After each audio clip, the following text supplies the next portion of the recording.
Hello student, welcome back to my channel Samrat कन। Student, जितने बच्चे 2025 बोर्ड एग्जाम की तैयारी कर रहे हो तो उनके लिए वीडियो सबसे ज्यादा इंपॉर्टेंट है। मेरे प्यार बच्चों, आज वीडियो देखने के बाद आप बिल्कुल 70 में 70 नंबर लेकर आओगे सामाजिक विज्ञान में। क्योंकि मेरे प्यारों बच्चों, इस वीडियो में आप लोगों को मैं बताने वाला हूँ सभी महत्वपूर्ण टॉपिक, वो भी अध्याय 1 से लेकर अध्याय 22 तक। सामाजिक विज्ञान में टोटल अगर हम चैप्टरों की बात करें तो 22 चैप्टर हैं, जिसमें आपके इतिहास, भूगोल और नागरिक शास्त्र और अर्थशास्त्र मिलाकर, और 22 चैप्टर से मिलाकर मात्र 32 टॉपिक मैंने तैयार किया हुआ है। बस सिर्फ 32 टॉपिक अगर आपको तैयार है तो समझ लो कि 70 में 70 नंबर बिल्कुल आप लोगों को क्लियर है। तो वीडियो को लाइक कर देना, चैनल पर ना तो चैनल को जरूर सब्सक्राइब कर लेना। जितना भी समय आपके पास बचा हुआ है, सिर्फ मात्र 32 इंपॉर्टेंट टॉपिक है जो कि आपको पढ़ के जाना है। उन्हीं टॉपिकों में से प्रश्न आते हैं, ठीक है। आप जाकर पेपर देख सकते हो, 2024 बोर्ड का जो पेपर बीता है उसमें जाके देख सकते हो। पूरा पेपर अगर हम बात करें तो 32 टॉपिक जो मैंने बताऊंगा इस वीडियो में, उन्हीं से आया हुआ है। तो मेरे प्यारे बच्चों, वीडियो को जरूर शेयर करना ताकि सबके पास पहुंच पाए और सभी लोग अच्छे नंबर लेकर आए। चलिए मैं स्टार्ट करता हूं। पहला टॉपिक जो आपको तैयार करना है, जो सबसे ज्यादा इंपॉर्टेंट है, वो है जर्मनी का एकीकरण। ठीक है, बहुत ज्यादा इंपॉर्टेंट यह टॉपिक है, जर्मनी का एकीकरण।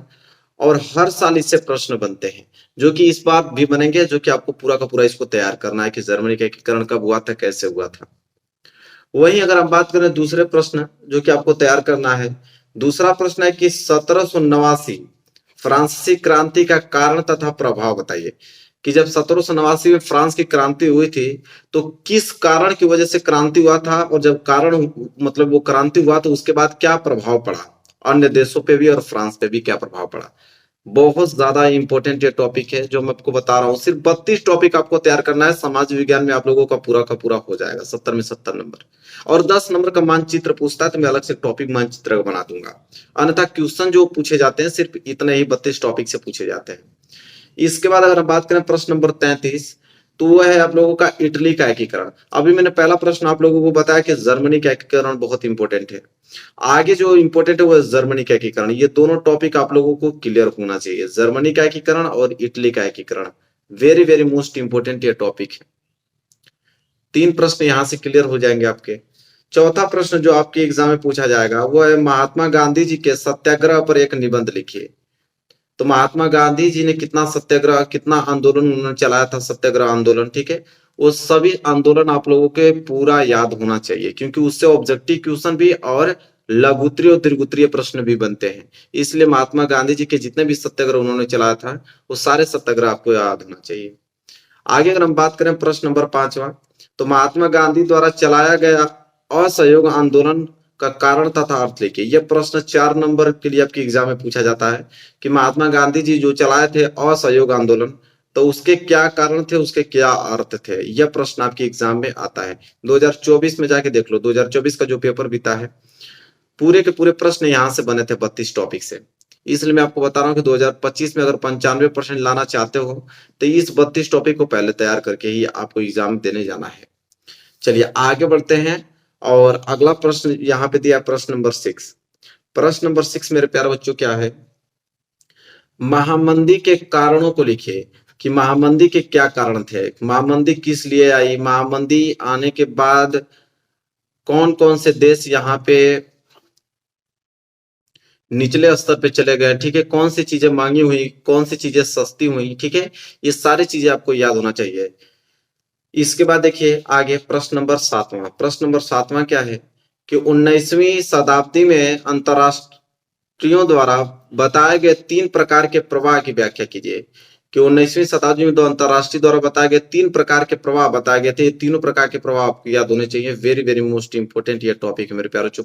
प्रश्न नंबर 7 जो कि बहुत ज्यादा इंपॉर्टेंट है, ये आपके एग्जाम में मेरे प्यारे बच्चों 4 नंबर के लिए प्रश्न आपके एग्जाम में बनेंगे, ठीक है। आगे देखिए अगला है प्रश्न नंबर 8वां। प्रश्न नंबर 8वां है कि ब्रेटन वुड्स संस्थान या समझौता क्या है। कि ब्रेटन वुड्स समझौता क्या है या ब्रेटन वुड्स संस्थान क्या है। वेरी वेरी मोस्ट इंपोर्टेंट प्रश्न है मेरे प्यारे बच्चों, जो कि 2024 में 3 सेट में यह आया था।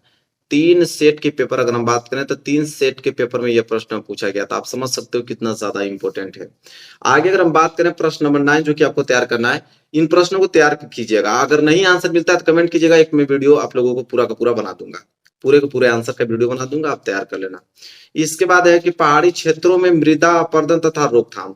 पहाड़ी क्षेत्रों में मृदा का अपरदन कैसे होता है, मृदा वहां से कट के कैसे बह जाती है, वहां पे उसका रोकथाम कैसे उपाय लगाएंगे कि वहां पे मृदा रुके और वहां पे हम लोग फसल कैसे वहां पे उगाएंगे।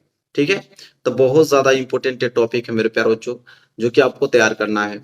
आगे अगर हम बात करें अगला प्रश्न, जो प्रश्न नंबर यहाँ पे 10वां है, प्रश्न नंबर 10वां है कि जैव तथा अजैव संसाधन क्या होते हैं। यहाँ पे अंतर पूछ लेता है मेरे प्यारे बच्चों, 4 नंबर के लिए प्रश्न पूछता है कि जैव तथा अजैव संसाधन में अंतर बताइए, या अलग अलग पूछ लेता है कि जैव तथा अजैव संसाधन क्या होते हैं। ठीक है, यह प्रश्न आपके एग्जाम में कितने नंबर के लिए पूछता है, तो 4 नंबर के लिए यह प्रश्न आपके एग्जाम में देता है।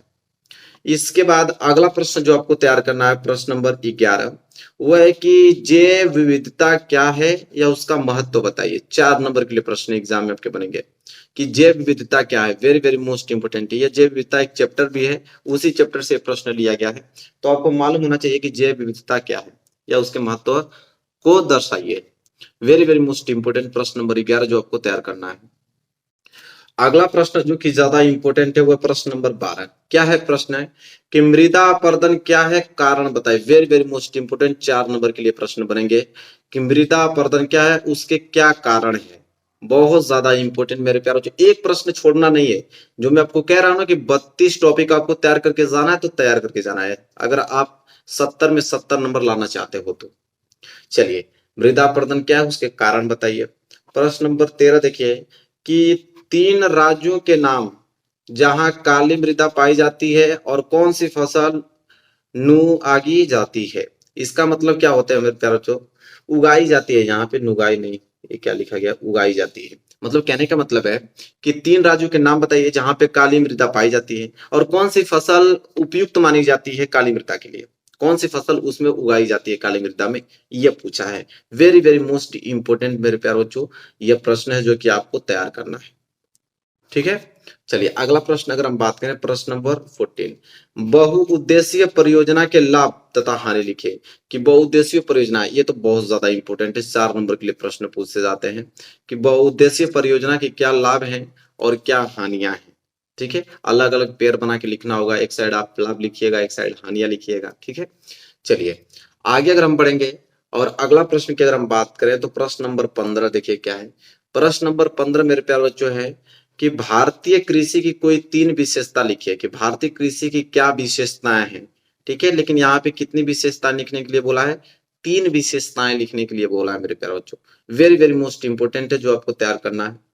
आगे अगर हम बात करें अगला प्रश्न है प्रश्न number 16।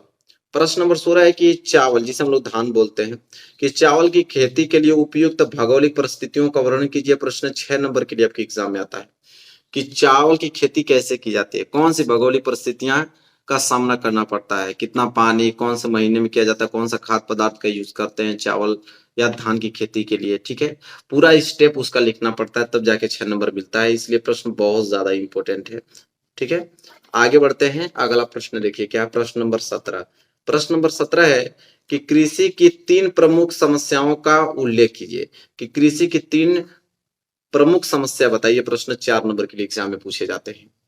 Very very most important मेरे प्यारे बच्चों, इस बार आप लोगों को कोई रोक नहीं सकता 95% लाने से। बस सिर्फ जो टॉपिक मैं आपको बता रहा हूँ, सारे टॉपिक आपको तैयार रहेगा, तो आप सारे प्रश्नों का आंसर आप एग्जाम में देकर चले आओगे। आगे बढ़ते हैं और अगला प्रश्न, प्रश्न नंबर 18 क्या है, परंपरागत तथा गैर परंपरागत ऊर्जा संसाधन क्या है। मेरे प्यारे बच्चों, अंतर से यह प्रश्न पूछा जाता है कि परंपरागत तथा गैर परंपरागत ऊर्जा संसाधन में अंतर बताइए। और यह प्रश्न आपके एग्जाम में कितने नंबर के लिए, 4 नंबर के लिए प्रश्न पूछे जाते हैं आपके एग्जाम में। तो ये प्रश्न बहुत ज्यादा इंपॉर्टेंट है, आपको इसको तैयार करके जाना होगा। आगे अगर हम बात करें प्रश्न नंबर 19 की तरफ, कि ऊर्जा के गैर परंपरागत स्रोतों का वर्णन कीजिए।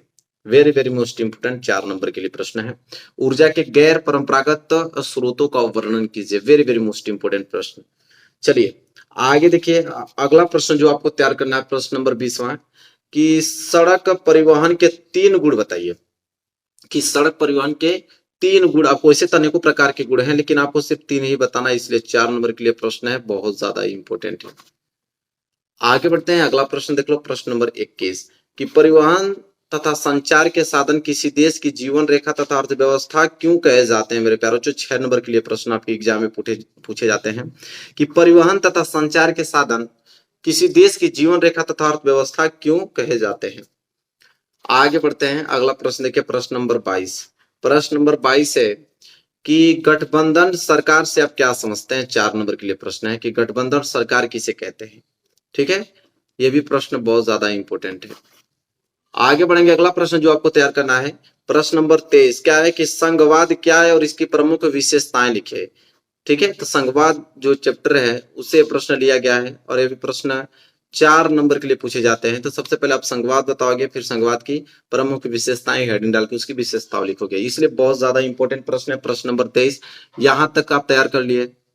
चलिए आगे बढ़ते हैं, अगला प्रश्न है प्रश्न नंबर 24। प्रश्न नंबर 24 क्या है कि 1992 के संविधान संशोधन के पहले और बाद के स्थानीय शासन के दो अंतर बताइए। कि 1992 के जो संविधान संशोधन नहीं हुए थे उससे पहले और जब वो हो गए उसके बाद के आपको स्थानीय शासन के दो अंतर बताने हैं। दो अंतर बताओगे तो 4 नंबर आपको दिए जाएंगे, 2-2 नंबर के हिसाब से।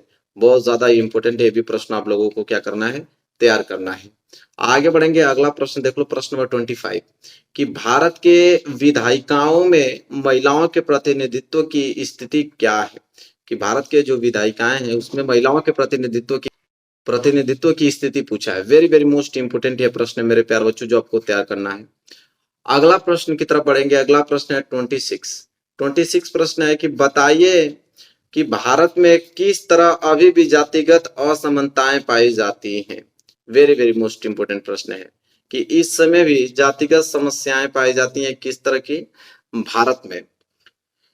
तो यह प्रश्न आपकी एग्जाम में 4 नंबर के लिए पूछे जाते हैं, जो आपको तैयार करना है। अगला प्रश्न की अगर हम बात करें, प्रश्न नंबर 27 जो आपको तैयार करना है वो है लोकतंत्र किस तरह उत्तरदायी जिम्मेदार है वैध सरकार का गठन करता है। ठीक है, वैध सरकार के गठन करने में लोकतंत्र किस तरह जिम्मेदार है। ठीक है, वेरी वेरी मोस्ट इंपोर्टेंट ये प्रश्न है। ये सारे प्रश्न मिल जाएंगे आपकी किताब में, नहीं मिलता है तो कमेंट कीजिएगा, मैं इन सारे प्रश्नों का उत्तर आप लोगों को पीडीएफ के माध्यम से पढ़ा दूंगा, पूरा नोट करके याद कर लेना। आगे अगर हम बात करेंगे प्रश्न नंबर 28 कि विकास मापने का यूएनडीपी का मापदंड क्या है। देखिए विकास किससे नापा जाता है, तो यूएनडीपी एक मापदंड है, उससे नापा जाता है।